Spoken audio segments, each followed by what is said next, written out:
आज ऐसी स्थिति है देश में,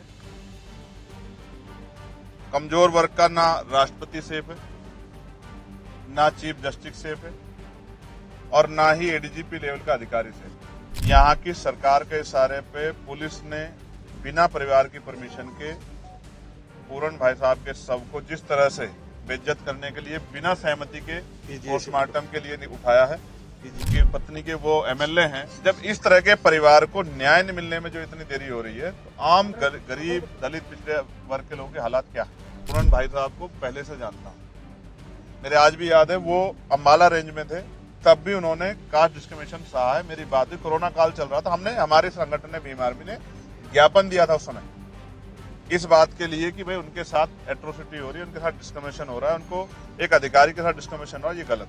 अगर आप चोर को चोर कहोगे तो शायद उसको बुरा ना लगे, वो बचने की कोशिश करेगा मुंह फिरने की। लेकिन अगर आप ईमानदार को चोर कहोगे तो फिर उसको तकलीफ होगी। मैंने उनकी बिटिया से बात की है, उनकी पत्नी से बात की है, उनके परिवार के और लोगों से बात की है।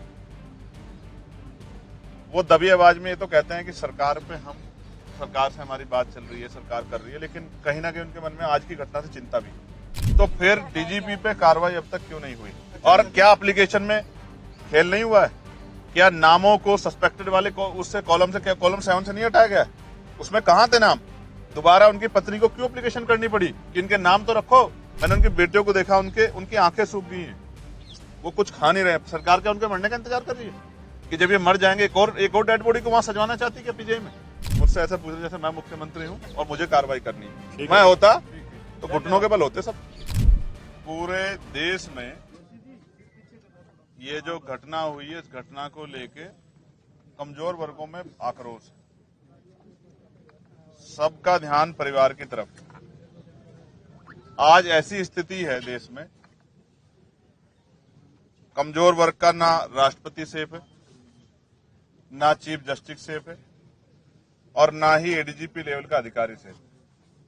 और आज जो घटना हुई, मेरे आने का सबसे बड़ा कारण यह था, कल पंचायत रखी गई परिवार द्वारा। परिवार ने 31 लोगों की कमेटी बनाई, इसमें पढ़े लिखे लोग हैं, पत्रकार हैं, एडवोकेट हैं, जस्टिस हैं और तमाम तरह के जो क्लास 1 के अधिकारी हैं, पूर्व अधिकारी हैं। तो मुझे कल आना था, लेकिन आज इसलिए आना पड़ा कि सुबह यहाँ की सरकार के इशारे पे पुलिस ने बिना परिवार की परमिशन के पूरन भाई साहब के शव को जिस तरह से बेइज्जत करने के लिए बिना सहमति के पोस्टमार्टम के लिए उठाया है, उससे यह स्पष्ट हो गया है कि संवेदना सरकार की मर गई। 5 दिन हो गए। अगर इतना मजबूत परिवार, जिस परिवार में जिसकी जान गई है, वो क्लास 1 के अधिकारी थे, एडीजीपी लेवल के, जिनकी खुद की पत्नी जो है वो क्लास 1 के अधिकारी आईएएस है, और तमाम तरह के उनके परिवार में जो रिलेटिव हैं, उनके एक भाई जो हैं, उनकी पत्नी के वो एमएलए हैं। जब इस तरह के परिवार को न्याय नहीं मिलने में जो इतनी देरी हो रही है, तो आम गरीब दलित पिछड़े वर्ग के लोगों के हालात क्या है। तो ये बड़े चिंता का सबब है, लेकिन हम इतनी आसानी से परिवार को हार नहीं मानने देंगे। परिवार लड़ने के लिए तैयार है, हम सब लोग उनके साथ खड़े हैं। कल जो पंचायत में तय होगा, क्योंकि समाज बड़ा है, हम सब लोग छोटे, तो उस पे हम लोग पहरा देंगे। अगर पंचायत ने कहा कि एक बहुत बड़ी कॉल देके चंडीगढ़ आना है, तो वो भी करेंगे। पंचायत ने जेल भरो आंदोलन के लिए कहा, वो भी करेंगे। पंचायत ने जो भी आदेश दिया, हम लोग उसको पालन करेंगे, क्योंकि मैं पूरन भाई साहब को पहले से जानता हूं। मेरे आज भी याद है वो अम्बाला रेंज में थे, तब भी उन्होंने कास्ट डिस्क्रिमिनेशन सहा है। मेरी बात हुई, कोरोना काल चल रहा था, हमने हमारे संगठन ने भीम आर्मी ने ज्ञापन दिया था उस समय इस बात के लिए कि भाई उनके साथ एट्रोसिटी हो रही है, उनके साथ डिस्क्रिमिनेशन हो रहा है, उनको एक अधिकारी के साथ डिस्क्रिमिनेशन हो रहा है, ये गलत है। और आज उन्होंने जो कदम उठाया, मैं इसको इस तरह देखता हूं। लोग किस तरह देखते हैं मुझे नहीं पता है। अगर आप चोर को चोर कहोगे तो शायद उसको बुरा ना लगे, वो बचने की कोशिश करेगा मुंह फिरने की। लेकिन अगर आप ईमानदार को चोर कहोगे तो फिर उसको तकलीफ होगी। एक ईमानदार आदमी जिसके ऊपर इतना बड़ा एलिगेशन लगाया गया और एक कमेटी बना के जो है उस एलिगेशन को प्रूव करने की कोशिश की गई, शायद इस बात के भार को वो नहीं सह पाए, वरना जीवन सबके लिए जरूरी है। उन्होंने इसलिए कदम उठाया, उन्हें लगा कि उनको जीते जी न्याय नहीं मिलेगा, लेकिन मरने के बाद शायद पुलिस, प्रशासन, सरकार और मेरा समाज मेरी बात को सुनेगा। न्याय पसंद, संविधान को मानने वाले लोग इस बात को सुनेंगे। और आज ये दर्द जो है पूरे परिवार का है। मैंने उनकी बिटिया से बात की है, उनकी पत्नी से बात की है, उनके परिवार के और लोगों से बात की है। वो दबी आवाज में ये तो कहते हैं कि सरकार से हमारी बात चल रही है, सरकार कर रही है, लेकिन कहीं ना कहीं उनके मन में आज की घटना से चिंता भी। इसका जवाब मुख्यमंत्री जी को देना चाहिए कि जब मुख्यमंत्री जी खुद उनके टच में है और परिवार कुछ मांगे हैं, उन मांगों को पूरा किए बगैर किस तरह से आज उस बॉडी को, उस पार्थिव शरीर को उठाने का प्रयास किया। मुझे तो ऐसा लगता है हरियाणा में ट्रेंड हो गया है। चाहे गोविंद वाल्मीकि का मामला हो, चाहे हिसार में भी एक ऐसा ही विनोद वाल्मीकि का मामला था। 12-12 दिन तक जब तक यहाँ पार्थिव शरीर सड़ नहीं जाते तब तक यहाँ की सरकारें सुनती नहीं। हम इतने कमजोर लोग नहीं कि 12 दिन हमारे शरीर को सड़ाया जाए। न्यायपालिका इतनी कमजोर नहीं है। संविधान ने शक्ति दी है, हम इस शक्ति का प्रयोग करेंगे। कल जो पंचायत का निर्णय होगा हम लोग उसको मानेंगे। और अगर पंचायत ने कहा, तो मैं आपको फिर ये कह रहा हूँ, बहुत छोटे शब्दों में कह रहा हूँ, अगर पंचायत ने आदेश किया कि कोई मीटिंग होनी है, कोई रैली, कोई आंदोलन होना है, तो आप देखना कम से कम 10 लाख लोग चंडीगढ़ पहुंचे। बराबर में आपके हरियाणा है, हरियाणा पूरा गुस्से में है। बराबर में आपके पंजाब है, पंजाब के लोग यहाँ बहुत बड़े पैमाने पे आ रहे हैं। तमाम दलों का भी सहयोग है। और उत्तर प्रदेश के रास्ते भी हरियाणा के जरिए खुले हुए हैं। चारों तरफ से ये पूरे बेल्ट उत्तर प्रदेश से घिरी हुई है, पूरी जो लेफ्ट हैंड साइड यमुना के पास है। तो हम लोगों में भी चिंता है कि अगर हम अपने इस लेवल के अधिकारी को न्याय नहीं दिला पा रहे हैं, तो आम कमजोर दलित गरीब के साथ क्या हो रहा होगा। और ये भी आपसे छिपा हुआ नहीं है। सबसे ज्यादा यहीं होता है, बड़े पैमाने पे होता है, और सुनवाई भी नहीं होती। यहीं पे सामूहिक बहिष्कार होता है, यहीं पे घरों से निकाला जाता है। तो हरियाणा की कानून व्यवस्था किसके भरोसे है, इसका जवाब मुख्यमंत्री जी को देना चाहिए। मुख्यमंत्री कहते हैं कि जितना मर्जी व्यक्ति हो, बड़ा व्यक्ति हो, उसको बख्शा नहीं जाएगा। आज मीटिंग थी बीजेपी की, उसमें सभी लोगों ने बात कही है। क्या कहना चाहेंगे एसपी को? तो फिर डीजीपी पे कार्रवाई अब तक क्यों नहीं हुई? और क्या एप्लीकेशन में खेल नहीं हुआ है? क्या नामों को सस्पेक्टेड वाले को उससे कॉलम 7 से नहीं हटाया गया? उसमें कहां थे नाम? दोबारा उनकी पत्नी को क्यों एप्लीकेशन करनी पड़ी कि इनके नाम तो रखो? अब तक उनसे कितनी पूछताछ हुई है? क्या हुआ है? यदि सरकार फैसला ले लेती है मीटिंग से पहले, तो एजिटेशन चलेगा या फिर वही कमेटी निर्णय लेगी? देखिए, किसी एक आदमी का एजिटेशन नहीं, समाज का एजिटेशन है। कमेटी बनी है, परिवार के कोऑर्डिनेशन होगा, और जो कमेटी का आदेश होगा, सरकार उससे पहले मांग मान ले, कुछ भी नहीं होगा। कमेटी के लिए कल आप रुक रहे हैं, जो उनकी मीटिंग है? देखिए, मैं फिर आपको स्पष्ट कह रहा हूँ, हमारी संगठन के एक आदमी को उन्होंने उसका हिस्सा बनाया है। वो इसलिए बनाया है कि ये सामूहिक निर्णय हो, और उन्होंने समाज के पाले में गेंद छोड़ी। आप ये समझो, मैं इस परिवार के भी हिम्मत की दाद दूंगा। उनको लड़ना किससे पड़ रहा है? पूरे सिस्टम से लड़ना पड़ रहा है। तो मैं, क्योंकि उन्होंने पे कुछ बचा नहीं खोने के लिए। मैंने उनकी बेटियों को देखा, उनकी आंखें सूख गई हैं, वो कुछ खा नहीं रहे। सरकार क्या उनके मरने का इंतजार कर रही है कि जब ये मर जाएंगे एक और डेड बॉडी को वहां सजवाना चाहती है क्या पीजीआई में? तो सरकार जो कह रही है उसको करे भी। आप इसको लेकर मुख्यमंत्री से मुलाकात भी करेंगे? नहीं, मुझे क्यों मुलाकात करनी? मुख्यमंत्री को दिखाई देता है, सुनाई देता है, उनके प्रदेश का मामला है, राजधानी में सब कुछ हो रहा है कि आंखें बंद हो गई है।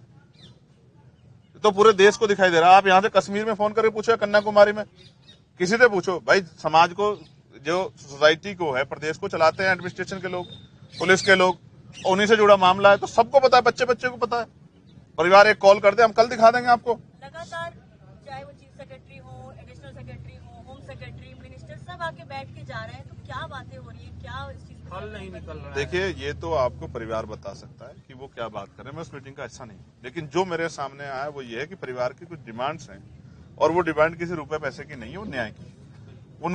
उनकी ये डिमांड्स है कि भाई उनको न्याय मिलना चाहिए, और उसके लिए जब तक वो लोग पोस्ट पर बैठे हैं, जिनके खिलाफ एफआईआर हुई है, जब तक वो उस पोस्ट पर बैठे हैं, तो वो उसका मिसयूज करेंगे। इसलिए उनको पोस्ट से हटाना ही पड़ेगा। चंद्रशेखर जी, मैं ये नहीं चाहता कोई निर्दोष जेल जाए, मैं आपके सामने कह रहा हूं, लेकिन कोई दोषी बचना नहीं चाहिए।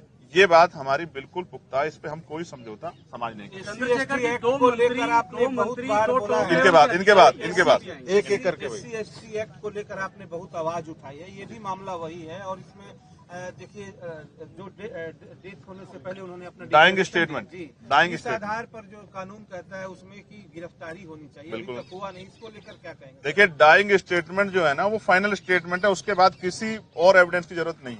उन्होंने अपना जो है सुसाइड नोट दिया, उसके बाद किस चीज की जरूरत है? कहते हैं कि मरता हुआ आदमी झूठ नहीं बोलता। उन्होंने गोली मारी है, उन्होंने 7 या 8 पेज का, 9 पेज का उन्होंने डाइंग स्टेटमेंट दिया, उसमें सब चीजें लिखी हैं, और कास्ट डिस्क्रिमिनेशन का जिक्र। फिर SC एक्ट क्यों नहीं लगा? रोज जो चर्चा होती है कि इसका दुरुपयोग हो रहा है, यहाँ तो सामने है पुख्ता, तो भी नहीं होता, वो होता है जो सरकार चाहती है। आप क्या कह रहे थे? मैं कह रहा टॉप 2 मंत्री और टॉप लेवल के अधिकारी अभी कुछ ही देर बाद जो है यहाँ पर परिवार से मिलेंगे, फिर बातचीत करेंगे और इससे पहले भी कई बार मुलाकात कर चुके हैं। क्या कैसे देखते हैं इसको आप ये समझिए, उनके हाथ में बहुत कुछ है, वो मिल तो रहे हैं, मुख्यमंत्री मिल रहे हैं, बहुत अधिकारी मिल रहे हैं, तो कार्रवाई करवाने में मदद करा देना, हम उनका धन्यवाद करेंगे। हालांकि उनके कर्म ऐसे नहीं, लेकिन फिर भी सरकार का हम लोग धन्यवाद करेंगे अगर वो फेर कार्रवाई कराते। और अगर फेर कार्रवाई नहीं करवाती तो फिर आप समझिए कि कहाँ न्याय तो गरीबों से, दलितों से तो बहुत दूर है न्याय। ठीक है भाई, यहाँ लोग आ रहे हैं, तमाम सब लोग चर्चा कर रहे हैं, न्याय के लिए तो कर रहे हैं ना, पिकनिक तो है नहीं। उनका परिवार का सब कुछ चला गया ना, क्या आप पूरन साहब को वापस ला सकते हैं? अगर सरकार पूरन साहब को वापस लिया, भाजपा नेताओं का ये भी आ रहा है कि अब मामले का राजनीतिकरण हो रहा है, नेता आ रहे हैं बार-बार, राजनीति तो ये दोनों नेता राजनीति करने आ रहे हैं जो मेरे पास आएंगे। आपने तो भी बताया ना, या पिकनिक मनाने आ रहे हैं? क्यों आ रहे हैं?